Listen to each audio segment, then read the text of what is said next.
ওকে, প্রথম পয়েন্ট হলো শাস্ত্র হচ্ছে ম্যানুয়াল, এই জগৎ কি করে চলছে, জগৎ কিভাবে বানিয়েছেন ভগবান, কি করে তাকে অপারেট করতে হবে, আমাদের লাইফ কিভাবে অপারেট করতে হবে, লাইফ কি করে পরিচালনা করতে হবে, এইসব সৃষ্টি যিনি করেছেন তিনি এটা ম্যানুয়াল বানিয়েছেন, প্রথম পয়েন্ট। দ্বিতীয় পয়েন্ট হচ্ছে যেমন একটা বাচ্চা যদি জানতে চায় তার মাকে, তার বাবাকে, বাচ্চা যদি জানতে তার বাবাকে, তাহলে একমাত্র নির্ভর যোগ্য সূত্র হচ্ছে মা, মাই বলতে পারবে বাবাকে, মা ছাড়া আর কেউ সঠিকভাবে বলতে পারবে। এই যে কিভাবে এই শাস্ত্র হচ্ছে আমাদের মাতা, শাস্ত্র আমাদের বলে দিতে পারে এই জগৎ সৃষ্টিকর্তাকে, জগতের কে সৃষ্টি করেছেন, পিতাকে আমাদের। 2 নম্বর এটা পয়েন্ট।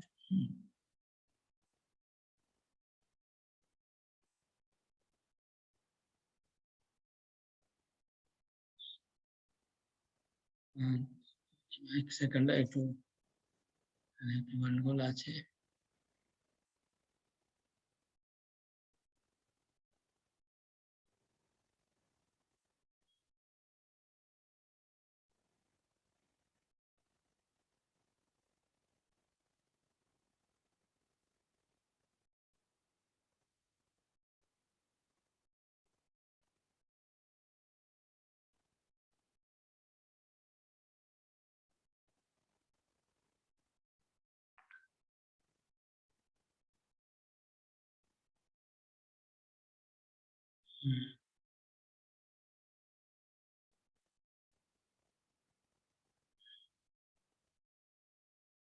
তিন নম্বর পয়েন্ট হলো শাস্ত্র হচ্ছে এক্সোমেটিক ট্রুথ।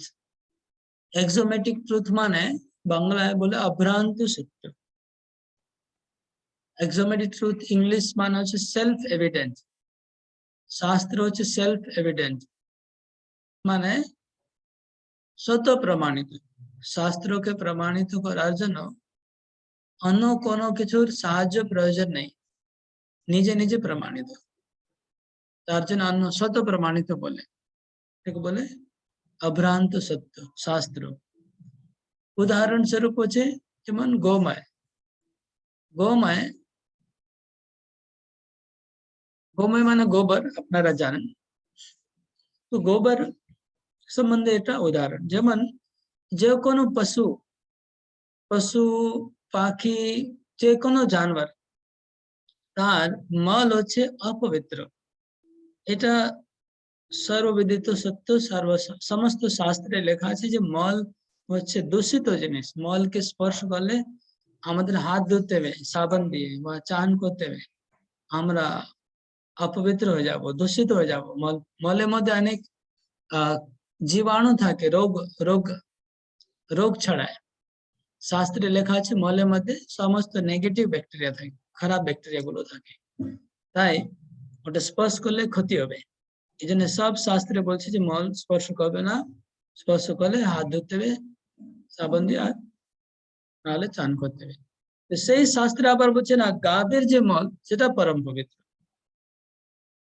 গাভীর মল পবিত্র, সেটা এখন শাস্ত্রে তো লক্ষ বছর আগে বলেছে, লক্ষ লক্ষ বছর আগে, কিন্তু বর্তমানে সায়েন্টিস্টরা পরীক্ষা করে দেখলো যে গোবরের মধ্যে অনেক অ্যান্টিসেপ্টিক দ্রব্য আছে, মানে এমন ব্যাকটেরিয়া আছে, এমন জিনিস আছে গোবরের মধ্যে যেটা আমাদের কীটাণুনাশক দ্রব্য আছে এর মধ্যে, আর শরীরের পক্ষে খুব স্বাস্থ্যকর গোবর। এই জন্য আগে গ্রামে গঞ্জে গোবর দিয়ে বাড়িটা লেপা হতো, সবাই লেপন করতো, বাড়ি বারান্দা ইত্যাদি সব, মন্দিরে তুলসী, কেন গোময় আছে খুব ভালো স্বাস্থ্যের জন্য। তো এটা দেখুন, এটা প্রমাণ শাস্ত্রে লক্ষ বছর আগে বলেছে, বর্তমানে রিসার্চ করে দেখা গেল এটা ঠিক। সেরকম আপনার শঙ্খ আছে, সব জানোয়ারের পশুর হাড় হচ্ছে খারাপ, কিন্তু শঙ্খ তার মধ্যে পবিত্র, আমরা মন্দিরে রাখতে পারছি শঙ্খকে। এই জন্য আমার পয়েন্ট ছিল যে, তৃতীয় পয়েন্ট, যে শাস্ত্র হচ্ছে অভ্রান্ত সত্য, axiomatic truth. 4 number point note করবেন আপনারা। শাস্ত্রে অ্যাকুরেট প্রেডিকশনস করা আছে সবকিছু। প্রেডিকশন ভবিষ্যৎবাণী করা আছে, আর যা যা ভবিষ্যৎবাণী হয়েছে সেগুলো সব সত্য সত্য ঘটছে। শাস্ত্রে যা যা প্রেডিকশন ছিল সব সত্য ঘটছে।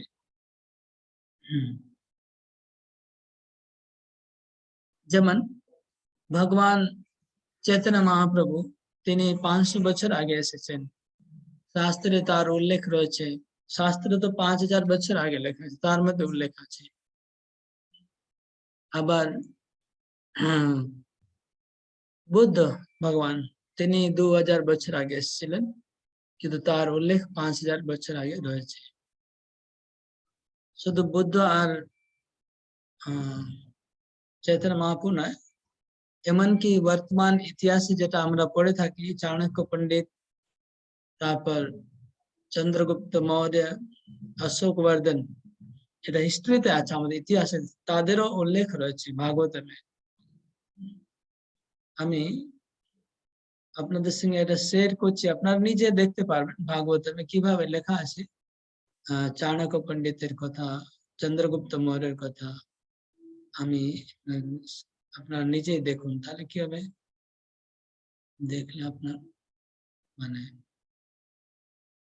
নিজে দেখলে ভরসা পাবেন। যেমন এটা শ্রীমদ ভাগবতম আছে দ্বাদশ স্কন্ধে প্রথম অধ্যায়, ডিগ্রেডেড ডায়নেস্টি অফ কলিযুগ, কলিযুগের ডিগ্রেডেড ডায়নেস্টি, এর মধ্যে শ্লোক নম্বর 10, 11 শ্লোক নম্বর, এখানে লেখা আছে নবনন্দান দ্বিজ কশ্চিৎ প্রপন্নান উদরিষ্যতি তেষাম অভাবে জগতি মৌর্য ভক্ষন্তি বৈ কলো। অনুবাদ হচ্ছে যে একজন ব্রাহ্মণ চাণক্য পণ্ডিত, তিনি নন্দ বলে একজন রাজা আছে, তাকে ছল করে তিনি তার বংশের যে রাজটা শেষ করবে, আর মৌর্য বংশকে তিনি স্থাপিত করবে। ঠিক আছে, অন্য নেক্সট শ্লোকে দেখুন কি লেখা আছে, সবে চন্দ্রগুপ্তম বে দ্বিজো রাজে ভিক্ষেক্ষতি তৎসুতো বারে সারস্তু ততশ্চাশোক বর্ধনা। তো এই চাণক্য পণ্ডিত চন্দ্রগুপ্ত মৌর্যকে তিনি প্রতিষ্ঠিত করবেন, মৌর্য বংশ এখান থেকে শুরু হবে। আর সেই বংশে আবার অশোক বর্ধন নামে একজন রাজা অশোক সম্রাট, তিনি রাজগদ্দিতে বসবেন। দেখুন এটা প্রেডিকশন রয়েছে অনেক বছর আগে।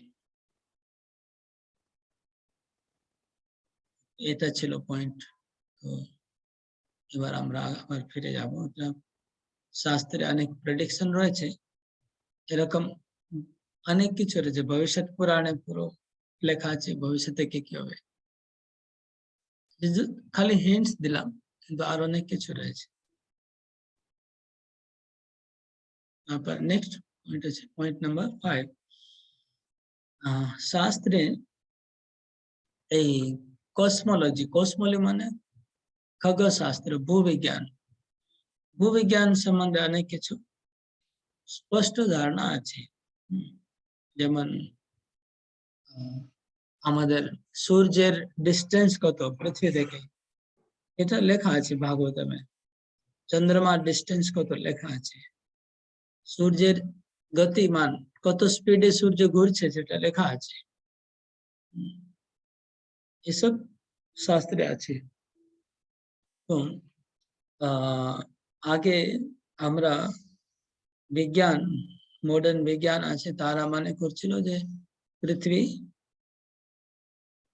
ফ্ল্যাট আছে, কিন্তু শাস্ত্রে অনেক আগেই লেখা ছিল পৃথিবী গোল, ভূগোল।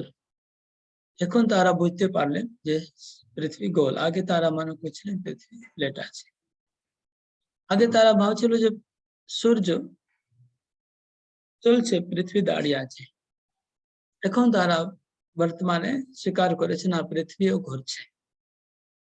এভাবে, কিন্তু শাস্ত্রে তো আগেই লেখা রয়েছে। এখন শাস্ত্রে এই সূর্য সম্বন্ধে আপনারা দেখতে চান তো আমি ভাগবতম থেকে আপনাদের স্ক্রিন শেয়ার করে দেখাতে পারি যে সূর্যের স্পিড সম্বন্ধে ভাগবতমে কি লেখা আছে, এই ব্রহ্মাণ্ডের স্ট্রাকচার সম্বন্ধে কি লেখা আছে আপনি দেখতে চান নাকি শেয়ার করছি, স্ক্রিন শেয়ার করে দেখাচ্ছি।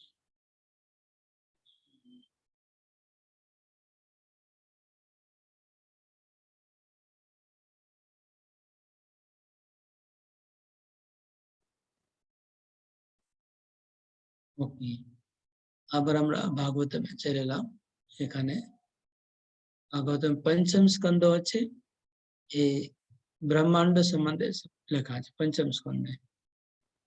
দেখুন অধ্যায় নম্বর 20, 20 নম্বর চ্যাপ্টার আপনারা দেখুন কি লেখা আছে, studying the structure of the universe. এই যে এখানে আছে studying the structure of the universe.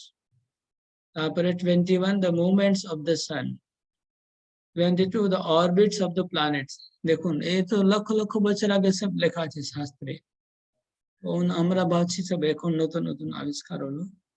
তো স্ট্রাকচার অফ দ্য ইউনিভার্স এর মধ্যে শ্লোক নম্বর 43 তে দেখুন কি লেখা আছে আপনারা, अंड मध्य गतः सूर्यो द्यावा भूम्यो दयंतरम सूर्य अंडगोल मध्य कोट्यसु पंचविंशति।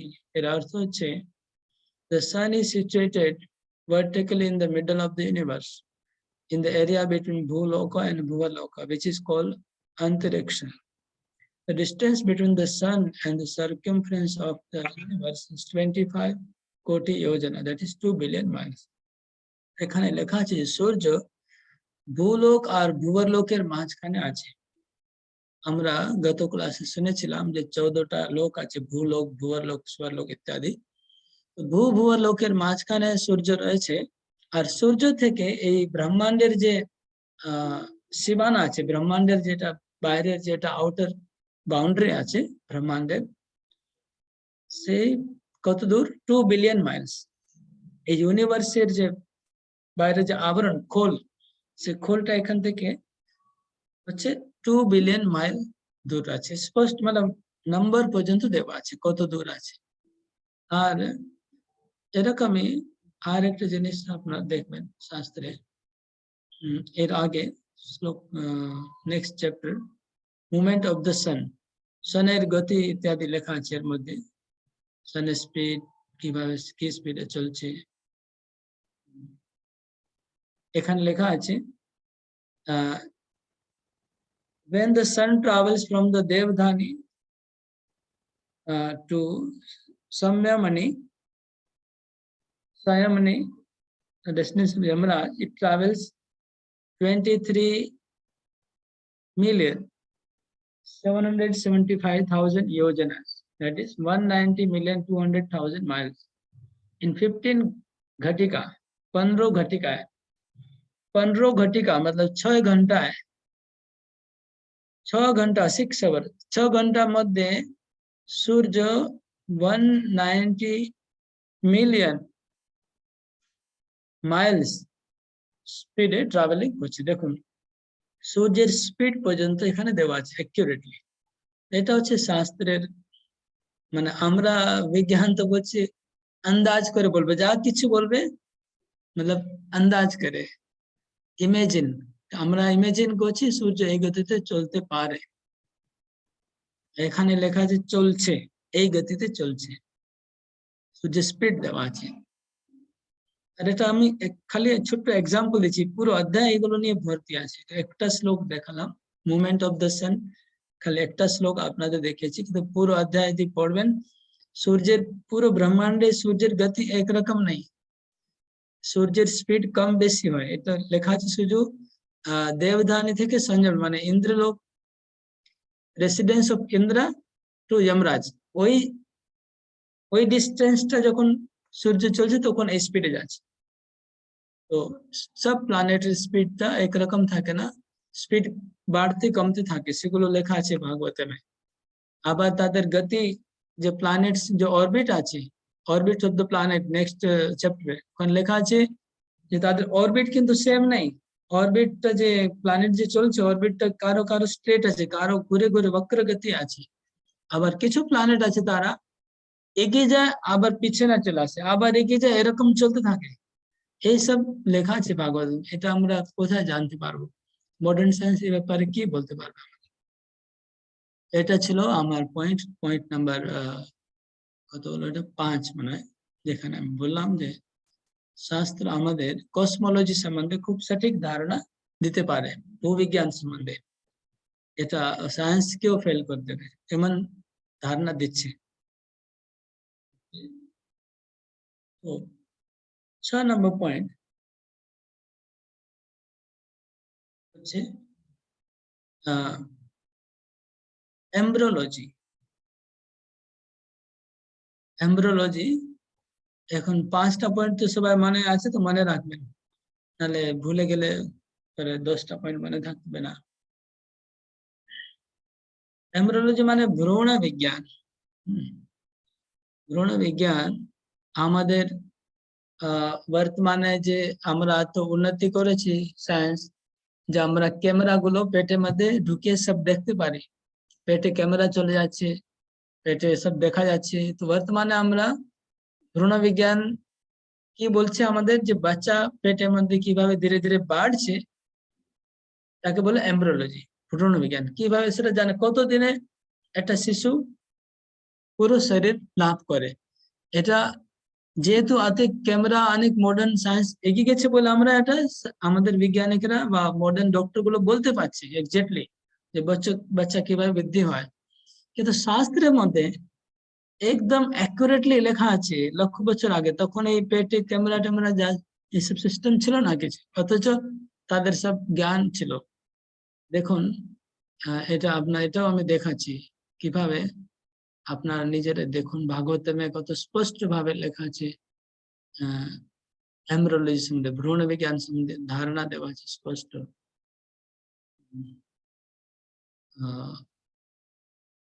এটা হচ্ছে 3য় স্কন্ধ Bhagavatam 3rd canto. 3rd canto হচ্ছে এই সাবজেক্টে।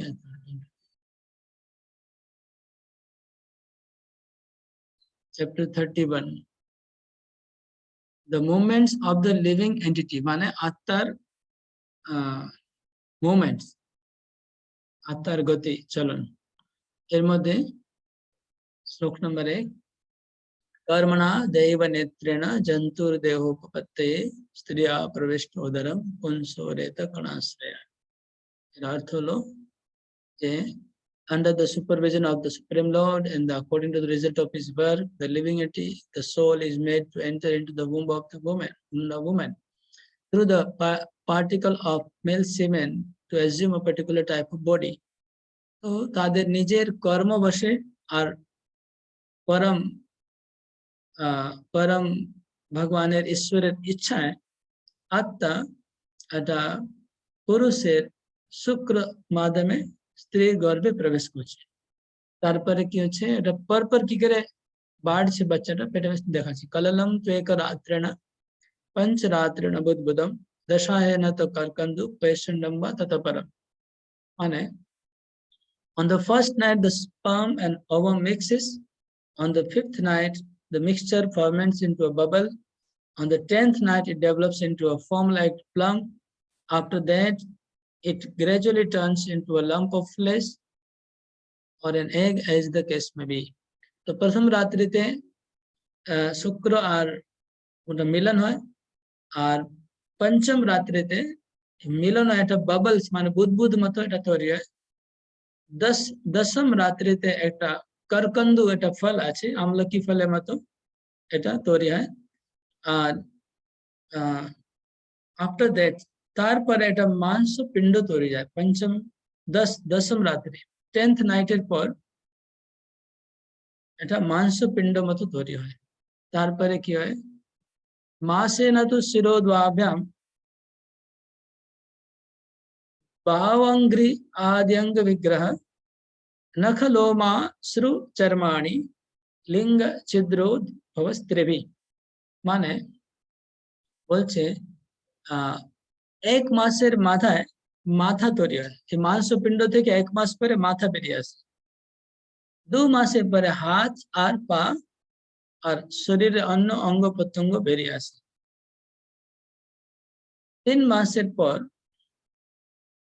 নেল মানে নখ আঙ্গুল শরীরের লোম কোন হাড়টা 3 মাস পরে আসছে 3 মাস আগে শুধু মাংসপিণ্ড ছিল হাড় আর স্কিন চামড়া এই চামড়া হাড় এগুলো 3 মাসের পর প্রকট হচ্ছে আর অন্যান্য শরীরের অঙ্গগুলি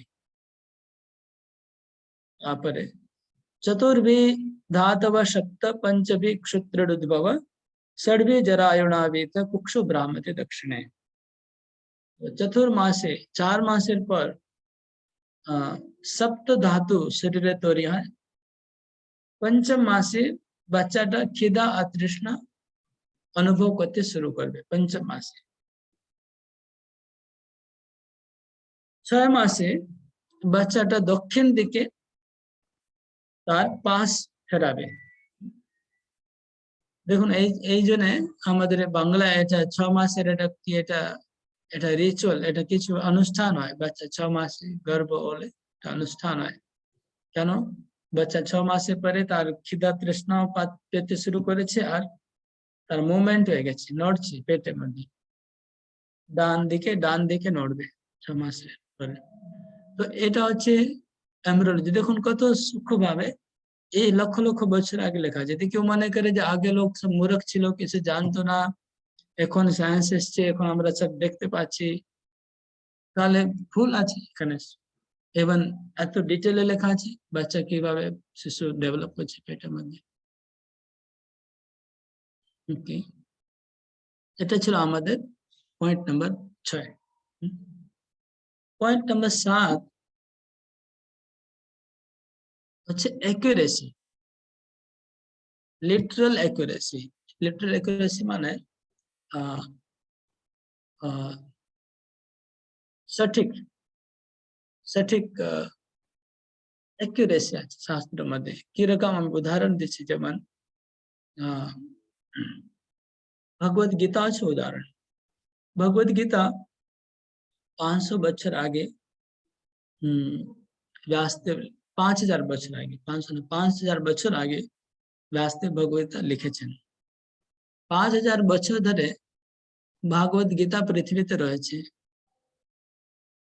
সেই তালপাতা লেখা ছিল আর এই তালপাতা ছড়িয়ে গেছে পুরো ভারতে বিভিন্ন জায়গায় তাই না এক জায়গায় কুরুক্ষেত্রে তো উনি রচনা করেছেন বদ্রিক আশ্রমে সারা ভারতে ছড়িয়ে গেছে 5000 বছর আগে তো আপনার এখনো বর্তমানে যদি ভগবত গীতা আপনার ভারতে যে কোনো কোণা থেকে দিয়ে এটা ভগবত গীতা পুরানো ভগবত গীতা খোঁজে নিয়ে আসবেন পুরানো যদি খোঁজে নিয়ে আসে 50-100 বছর আগে পুরানো কেন বলছি যেহেতু বর্তমানে তো সব অনেক ট্রান্সপোর্ট আর ডেভেলপ হয়ে গেছে ফ্লাইটে 1 ঘন্টার মধ্যে আপনি পাঠাতে পারেন বইটা এক জায়গা থেকে এক জায়গা অথবা এখন তো কম্পিউটারে সফট কপি সঙ্গে সঙ্গে পাঠিয়ে প্রিন্ট আউট করতে পারেন কিন্তু পুরানো কপি যেটা আছে তালপাতায় লেখা সেই কপিটা দিয়ে আপনি বের করে দেখবেন যখন কোনো ট্রান্সপোর্টেশন সিস্টেম ছিল না যখন এই কম্পিউটার ছিল না তো যে কোনো জায়গা থেকে আপনি গীতা নিয়ে এসে মিলায় দেখবেন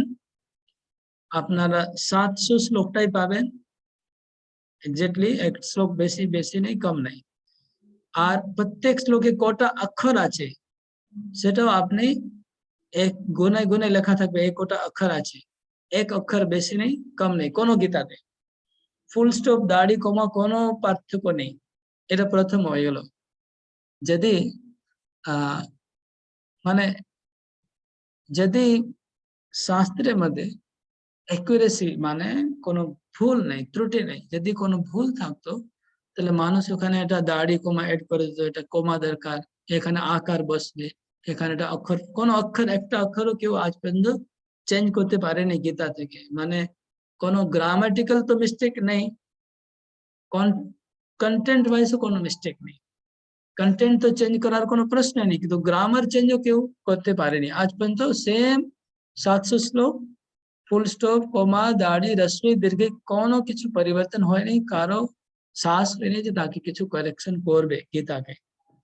কেন বলছি যে বর্তমান আমরা যে টেক্সট বুক পড়ছি সারা সব বাচ্চাদেরকে পড়ানো হচ্ছে স্কুলে, মানে অফিসিয়ালি লিগালি লক্ষ লক্ষ বাচ্চারা পড়ছে, তার টেক্সট বুক প্রতি বছর এডিটিং হচ্ছে, মডিফাই হচ্ছে, ভুল ভুল ভুল ধরা যাচ্ছে। তাহলে আর ছ ছ ছ বছর অন্তর তো পুরো আমাদের টেক্সট বুক চেঞ্জ হয়ে যায় প্রতি 6 বছরে। আর যে থিওরি গুলো আমরা সায়েন্স থেকে আসছে, একটা থিওরি পড়ছি আমরা, পরে কিছুদিন পরে ওই থিওরিটা রিজেক্ট হয়ে যাচ্ছে, নতুন থিওরি আসছে, পরে আবার আর একটা থিওরি আসছে, ওটা আবার রিজেক্ট হয়ে যাচ্ছে। তো এটা বলছি যে এত শর্ট পিরিয়ডের মধ্যে এত চেঞ্জ হয়ে যাচ্ছে। 35 বছর আমরা মাত্র সব শিক্ষা ব্যবস্থা আসছে, 35-40 বছর হয়েছে মাত্র, কিন্তু এত পরিবর্তন হয়ে যাচ্ছে, বারবার বারবার পরিবর্তন। আর এখানে 5000 বছর হয়েছে, কোনো পরিবর্তন নেই। এই জন্য বলছি এটা অ্যাকুরেসি, শাস্ত্রে কত অ্যাকুরেসি আছে। ওকে, 8 নম্বর পয়েন্ট হলো শাস্ত্র হচ্ছে শাশ্বত, নিত্য, সনাতন। শাস্ত্রকে কেউ সৃষ্টি করেনি, কেউ বানায়নি, কেউ লেখেনি, মানুষ কেউ লেখেনি, কেউ বানায়নি। শাস্ত্র হচ্ছে নিত্য, শাশ্বত। এখানে আপনাদের মানে প্রশ্ন হতে পারে যে না, গীতা তো 5000 বছর আগে কৃষ্ণ অর্জুনকে বলেছে, 5000 বছর আগে তো হয়েছে সৃষ্টি গীতা, ব্যাসদেব লিখেছে 5000 বছর আগে। এটা আপনি বলতে পারেন, কিন্তু না, 5000 বছর আগে যখন কৃষ্ণ অর্জুনকে গীতা বলেছিলেন কুরুক্ষেত্র যুদ্ধে, তখন কৃষ্ণ নিজেই অর্জুনকে, ওই গীতার মধ্যেই একটা শ্লোক আছে যেখানে কৃষ্ণ বলছে ইমম বিবস্বতে যোগম প্রোক্তবান অহম অব্যম বিবস্বান মনবে প্রাহ মনো প্রাহ মনো ইক্ষ্বা কবে ব্রবীত। তো ওখানে কৃষ্ণ বলছে যে এই গীতা 2 করোড় বছর আগে আমি সূর্য দেবকে বলেছিলাম। তাহলে 2 কোটি বছর আগে এই গীতাটা কৃষ্ণ বলছে আমি সূর্যদেব, এই গীতাতেই লেখা আছে, এই আমাদের গীতাতেই লেখা আছে সূর্যদেব, তার মানে 2 কোটি বছর আগেও গীতা ছিল। তাহলে আবার কেন বলছেন? কৃষ্ণ বলছে কিন্তু কালের প্রভাবে সেই পরম্পরা নষ্ট হয়ে গেছিল, পরম্পরা দ্বারা গীতা শিখা যেত না, আগে তো লেখালেখি হতো না, পরম্পরায় শ্রবণ করে আসতো, তো পরম্পরা কাল পরম্পরায় নষ্ট হয়ে গেছে, এই জন্য দুবারা তোমাকে আমি বলছি। এইভাবে কালের প্রভাবে বারবার লুপ্ত হয়ে যায় গ্রন্থ, আবার প্রকট হবে, লুপ্ত হবে, প্রকট হবে। তাহলে গীতা আর শাস্ত্র প্রকট হয় আর অপ্রকট হয়, কিন্তু সৃষ্টি হয় না, ক্রিয়েট হয় না, বুঝতে পারছেন? এটা শাশ্বত গ্রন্থ। গীতা না, সব গ্রন্থ, যে কোনো গ্রন্থ সবই হচ্ছে শাশ্বত। আর যখন সৃষ্টি হয় তো ভগবানের ব্রিদিং থেকে, ভগবানের নিঃশ্বাস থেকে শাস্ত্র বেদ বেরিয়ে এসছে। তা লেখা আছে ভগবান নিঃশ্বাস থেকে বেদ তিনি তারপরে ব্রহ্মাকে দিলেন এবং পরম্পরায় চলে এসছে ব্যাস ইত্যাদি। এটা হচ্ছে শাস্ত্র, হচ্ছে শাশ্বত, নিত্য। এটা আমার পয়েন্ট ছিল 8। 9 নম্বর পয়েন্ট হলো শাস্ত্র আমাদের দুই পক্ষের জ্ঞান দিচ্ছে, জড় জগতেরও জ্ঞান দিচ্ছে আর আধ্যাত্মিক জগতেরও জ্ঞান দিচ্ছে। জড় জগতের সম্বন্ধে আমি অনেক কিছু বললাম এখনই, কি করে কত কিছু দেখালাম শাস্ত্রে লেখা আছে। আর প্রথমেই বলেছি আয়ুর্বেদ আছে, ইত্যাদি সব শাস্ত্রের মধ্যে আছে, যোগ শাস্ত্র আছে, ধর্মশাস্ত্র আছে, সব জাগতিক। আবার আধ্যাত্মিক জীবনেরও কথা শাস্ত্র আমাদের দিচ্ছে, দুটোই জ্ঞান দিচ্ছে। আধ্যাত্মিক মানে মৃত্যুর পরে কি হবে, মৃত্যুর পরে কোথায় যেতে হবে, আধ্যাত্মিক জগৎ বলে কি আছে সেটা শাস্ত্র শেখাচ্ছে। কিন্তু বর্তমান যে আমাদের শিক্ষা ব্যবস্থা, সেখানে শুধু এই জগতের শিক্ষা আছে, মৃত্যুর পরের সম্বন্ধে কোনো ধারণা তাদের কাছে একদম নেই, তারা ওটা টাচই করছে না, স্পর্শ করছে না। এটা ছিল 9 নম্বর পয়েন্ট। 10 নম্বর পয়েন্ট হলো যে শাস্ত্র যারা লিখেছে, শাস্ত্রকে যারা প্রণয়ন করছেন, কম্পাইল করছে, তারা 4টি ত্রুটি থেকে মুক্ত। যাদের মধ্যে 4টা ত্রুটি নেই। কি 4টা ত্রুটি আছে? পৃথিবীতে যত মানুষ আছে সব মানুষ ভুল করে, ভুল করার সব মানুষের মধ্যে এই 4টা ত্রুটি আছে, কোনো মানুষ 4 ত্রুটি থেকে মুক্ত নেই। প্রথম ত্রুটি হলো সব মানুষ ভুল করতে থাকে, কিন্তু শাস্ত্র যিনি লিখেছেন তাকে এরকম হতে হবে যে তুই কোনোদিন ভুল করবে না, সেই শাস্ত্র লিখতে পারে। ভুল করার মতো মানুষ যদি শাস্ত্র লিখে তাহলে ওর মধ্যে ভুল পড়বে, তাহলে তো কারেকশন করতে হবে। তার কথা আমরা কি করে অথেন্টিক হবে? মানে শাস্ত্র যিনি লিখবে তিনি কখনো যেন ভুল করবে না, তিনি লিখতে পারে, 1 নম্বর পয়েন্ট। আর আরেকটা পয়েন্ট হচ্ছে শাস্ত্র যিনি লিখছে তিনি প্রমাদগ্রস্ত নয়। প্রথম অ্যাকচুয়ালি, হ্যাঁ দ্বিতীয় পয়েন্ট, প্রমাদগ্রস্ত হবে না। প্রমাদগ্রস্ত মানে একটা জিনিস আছে তাকে অন্য কিছু মনে করা, এটাকে বলে প্রমাদগ্রস্ত। এবার আমি আত্মা, কিন্তু আমি মনে করছি আমি শরীর, অ্যাকচুয়ালি আমি শরীর না, আমি তো মরে, শরীরটা তো নষ্ট হয়ে যাবে, কিন্তু আমি মনে করছি আমি শরীর। তো এই যে প্রমাদ বলে, এটাকে প্রমাদ। তো প্রমাদগ্রস্ত মানুষ তারা শাস্ত্র লিখতে পারে না, পরম সত্যের জ্ঞান দিতে পারে না। তো পৃথিবীতে সবাই প্রমাদগ্রস্ত আছে, তাহলে যিনি শাস্ত্র লিখবে তিনি প্রমাদগ্রস্ত হবে না। আর তৃতীয় পয়েন্ট হচ্ছে আমাদের যে সেন্সেস, ইন্দ্রিয়, প্রত্যেক মানুষের ইন্দ্রিয় হচ্ছে সীমিত। যেমন আমাদের চক্ষু, আমাদের দেখার একটা সীমা আছে, এর সীমার বাইরে আমরা দেখতে পারবো না, তাই না? সবাই যত বড় চশমা পরুন, টেলিস্কোপ ইউজ করুন, মাইক্রোস্কোপ ইউজ করুন, লেকিন দেখার সীমা আছে, তার উপরে আমরা কিছু দেখতে পাচ্ছি না। আমার দেখার একটা সীমা আমাদের বদ্ধ আছে। কিন্তু যিনি শাস্ত্র, এই জন্য যার দেখার মধ্যে সীমা আছে, ইন্দ্রিয় সীমিত আছে। আমাদের কানেরও সীমা আছে, শ্রবণ করার একটা আমাদের সীমা আছে, আমাদের রেঞ্জ থাকে, এটা শ্রবণ করার রেঞ্জ থাকে, রেঞ্জের মধ্যে মানুষ শুনতে পারে, তার উপরে শুনতে পারবে না, তার নিচে শুনতে পারবে না। কিন্তু এমন এমন আওয়াজগুলো আছে সেগুলো আমাদের রেঞ্জের বাইরে, সেটা আমরা, আওয়াজ আছে কিন্তু আমরা শুনতে পাচ্ছি না, সে আওয়াজগুলো রয়েছে কিন্তু আমরা শুনতে পাচ্ছি না, যেহেতু আমাদের রেঞ্জের বাইরে।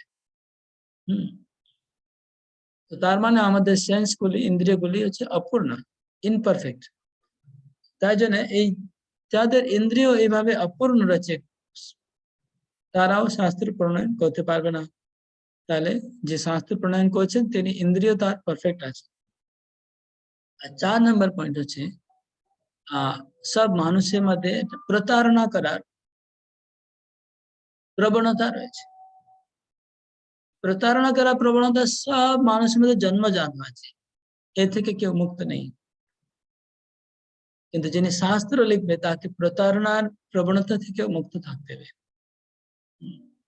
এই যিনি শাস্ত্র লিখবে তিনি এই 4 ত্রুটিতে, তাহলে আমাদের শাস্ত্র কে লিখেছেন?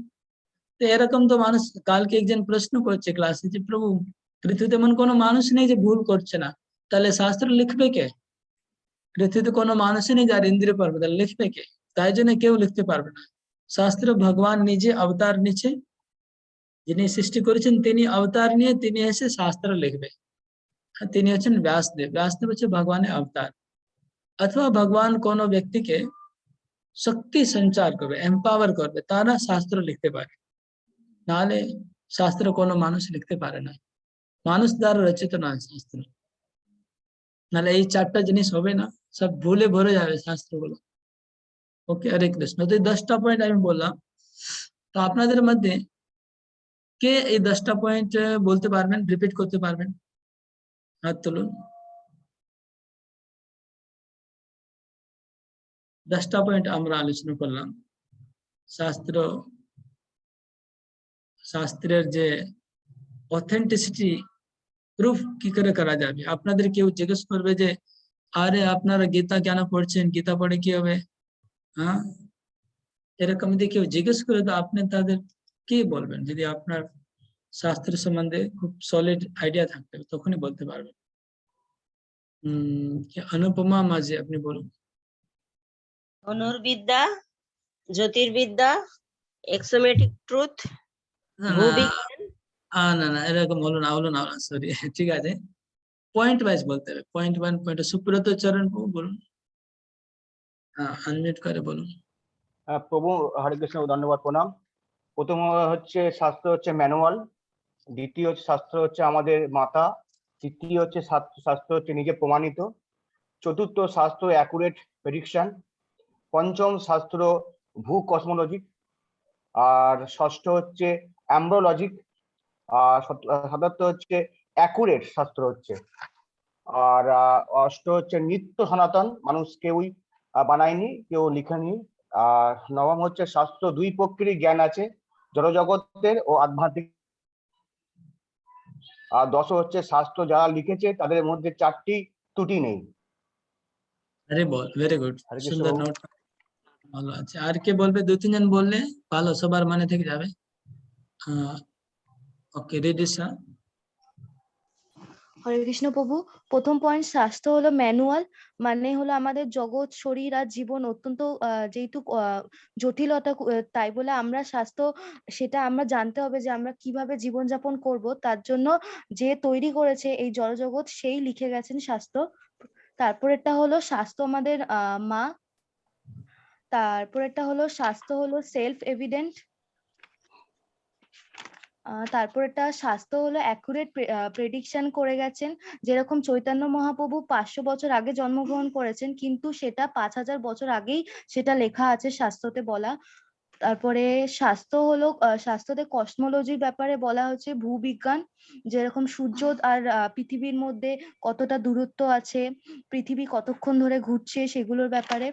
তারপরে শাস্ত্রে হলো অ্যাম্ব্রোলজি আছে, মানে হলো মনোবিজ্ঞান। প্রভুটা বলুন, ভরুণ বিজ্ঞান। মনোবিজ্ঞান। রোনাবিজ্ঞান। হ্যাঁ, সেখানে লেখা আছে যে কিভাবে প্রথমে একটা আসছে একটা শিশু জন্মগ্রহণ করছে, তারপরে প্রত্যেক মাসে মাসে কিরম ভাবে সে বড় হচ্ছে, কি কি তার কর্তব্য, সেগুলো লেখা আছে।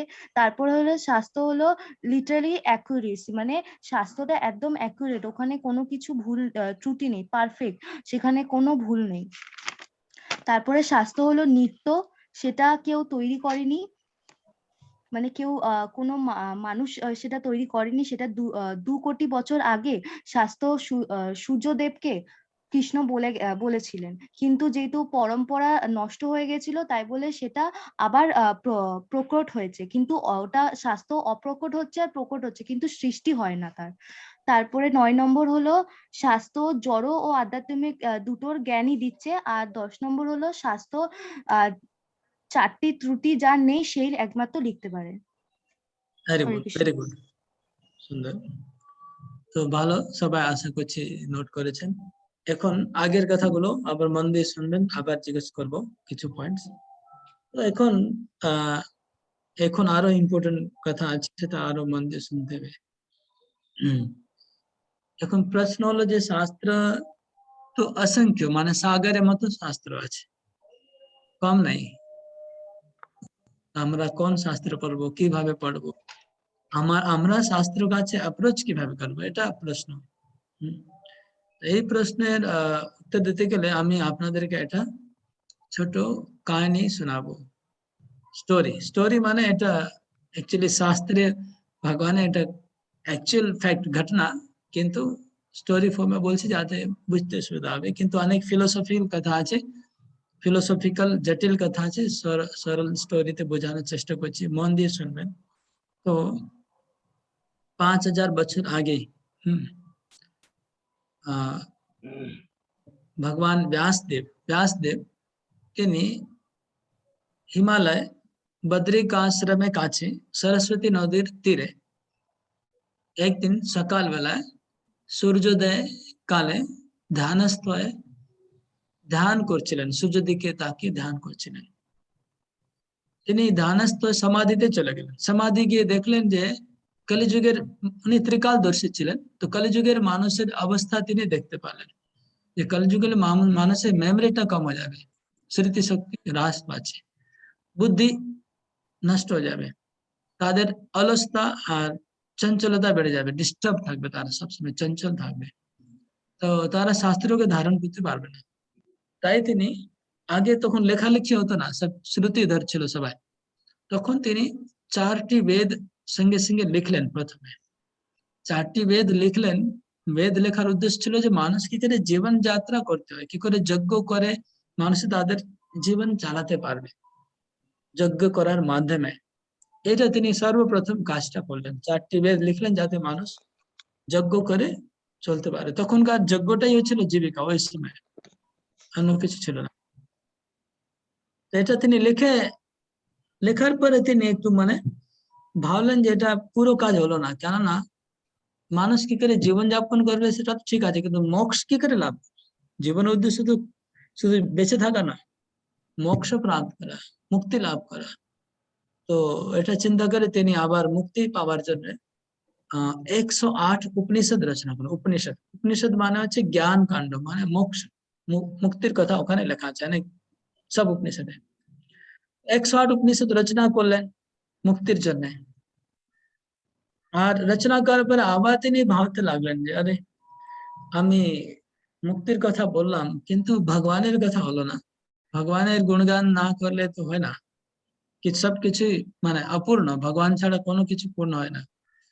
তো ভগবানের সম্বন্ধে আমার কিছু বলা উচিত। তাই তিনি অষ্টাদশ পুরাণের রচনা করলেন, 18টি পুরাণ।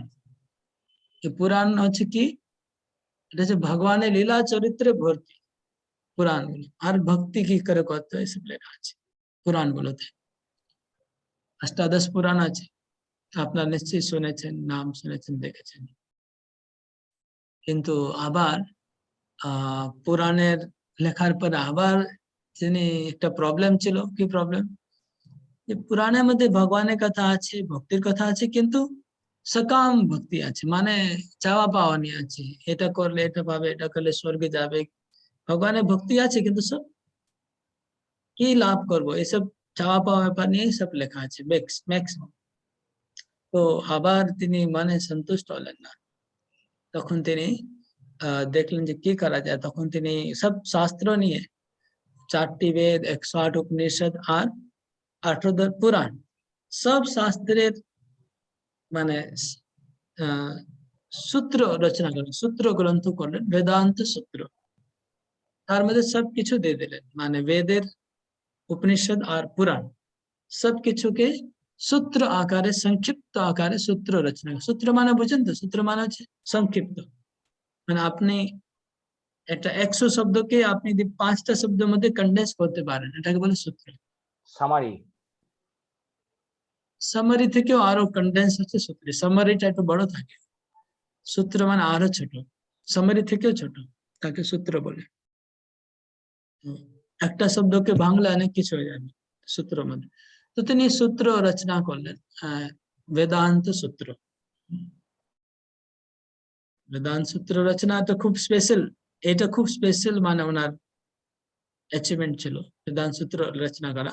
কিন্তু বেদান্ত সূত্র প্রবলেমটা কি হলো, বেদান্ত সূত্রে যেহেতু একদম নাটসেল আছে, খুব সূত্র, তাই জন্য মানুষ যে কোনো ভাবে তাকে ব্যাখ্যা করতে পারে, নিজের মন গড়া ব্যাখ্যা কেউ করতে পারে, ওটা আটকানো যাবে না। যে কোনো লোক যা কিছু ভাষ্য করে এটা মিসগাইড করতে পারবে মানুষকে, এটা ভয় পেয়ে গেলেন তিনি। তো ডেঞ্জার হয়ে গেছে, ডেঞ্জার। হরে কৃষ্ণ বাবু, একবার রিপিট করবেন, নেটওয়ার্ক প্রবলেম ছিল, বুঝতে পারিনি। লাস্ট 5 নেটওয়ার্ক ঠিক রাখুন, নেটওয়ার্ক।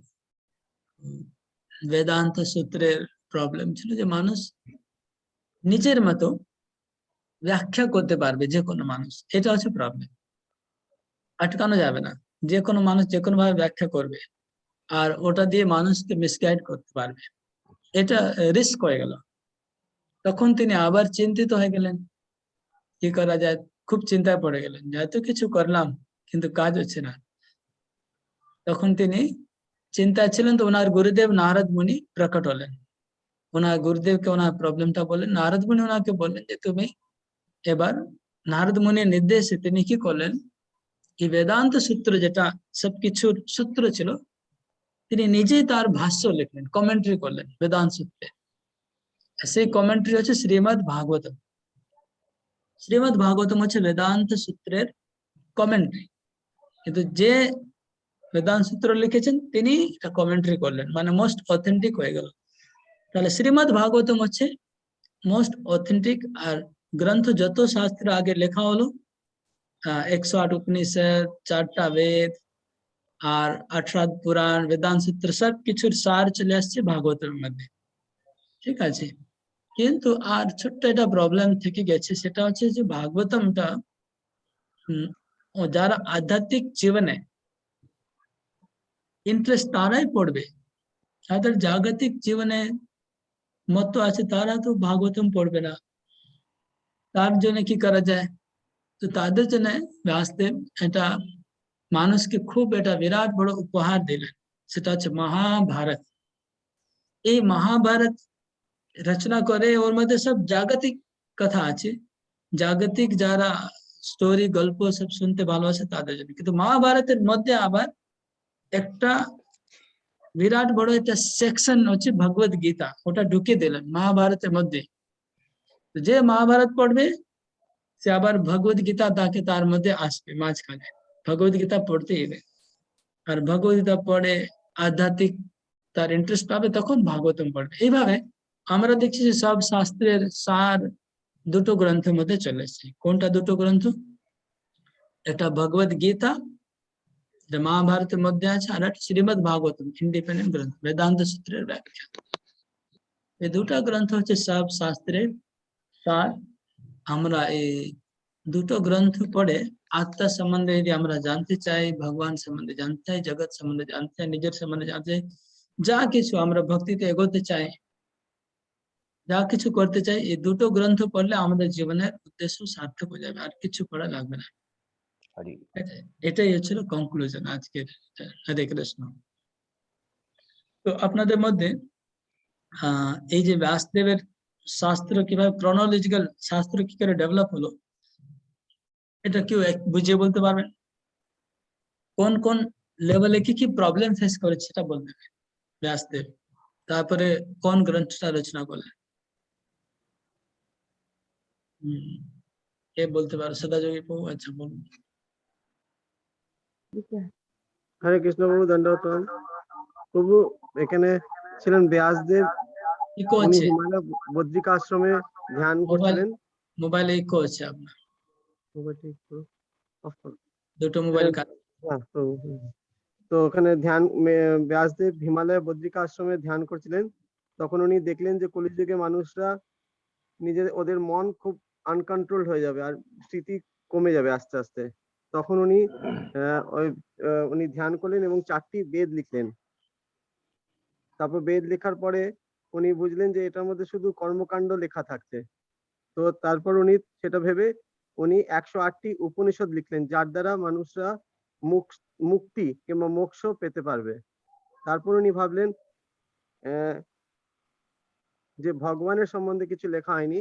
তখন উনি 18টা পুরাণ লিখলেন, যেখানে ভগবানের বিভিন্ন লীলা উনি লিখলেন, কিন্তু আর যার দ্বারা ভগবানের প্রতি ভক্তি কি করে বাড়ানো যায় সেটাও জানা যায়। কিন্তু ওখানে ভাবলেন যে এখানের মধ্যে উনি শুধু সকাম ভক্তি লিখেছেন, তার জন্য উনি বেদান্ত সূত্র লিখলেন। বেদান্ত সূত্র হচ্ছেন কনডেন্স ফর্ম অফ বেদা, মানে একটা পুরো কনডেন্স করে দেওয়া। তারপর উনি ভাবলেন যে বেদান্ত সূত্রটা যেহেতু এতটাই নাটশেল, এতটা সূক্ষ্মভাবে লেখা আছে যে কোনো মানুষ ওটাকে পড়ে নিজের মন গড়ন্ত করে ওটাকে নিজের মতন করে আবার রিরাইট করতে পারে। রিরাইট না, কমেন্ট্রি করতে পারে, মিস ইন্টারপ্রিটেশন করতে পারে, তাতে মানুষরা মিসগাইড হতে পারেন। তারপর উনি ধ্যান করলেন। তখন ওনার গুরু শ্রী নারদ মুনি প্রকট হলেন। তখন উনি বললেন যে তুমি বেদান্ত সূত্রকে কমেন্ট্রি ফর্মে লিখো। তো ওই কমেন্ট্রি ফর্মে লেখাটা শ্রীমদ ভাগবতম হলো। তারপর উনি ভাবলেন যে এই ভাগবতম হচ্ছে শুধু আধ্যাত্মিক উন্নতির জন্য, কিন্তু যারা আধ্যাত্মিক উন্নতি নেই তাদের জন্য উনি তখন মহাভারত লিখলেন। তারপর মহাভারতের মধ্যেই ভাগবত গীতা উনি লিখলেন, যেটা আর কি মানে আমাদের জীবনে ম্যানুয়াল। তো শ্রীমদ ভাগবতম আর ভাগবত গীতা হচ্ছে পুরো কনডেন্স ফর্ম। সব শাস্ত্রের সার এই দুটো গ্রন্থ। তো এটাই ছিল আজকের এটা টপিক। এখন কারো কোনো প্রশ্ন আছে? কেউ কিছু বলতে চান? আপনারা হাত তুলুন।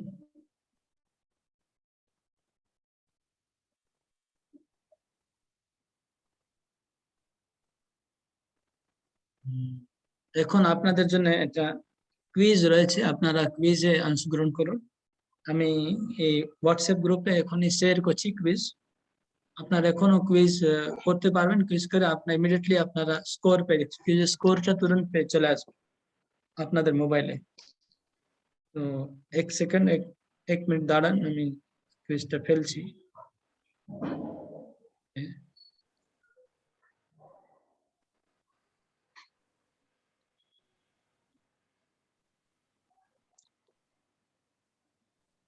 ইতিহাস সেমিনার বাংলা। ওকে, গ্রুপে ফেলে দিয়েছি, আপনারা সবাই হোয়াটসঅ্যাপ গ্রুপ খুলুন নিজে নিজে। ইতিহাস সেমিনার বাংলা গ্রুপটা খুলুন আর খুলে এখনই কুইজটা করে দেখুন, ইমিডিয়েটলি আপনারা স্কোর পাবেন কুইজ করলে। 10টি প্রশ্ন আছে।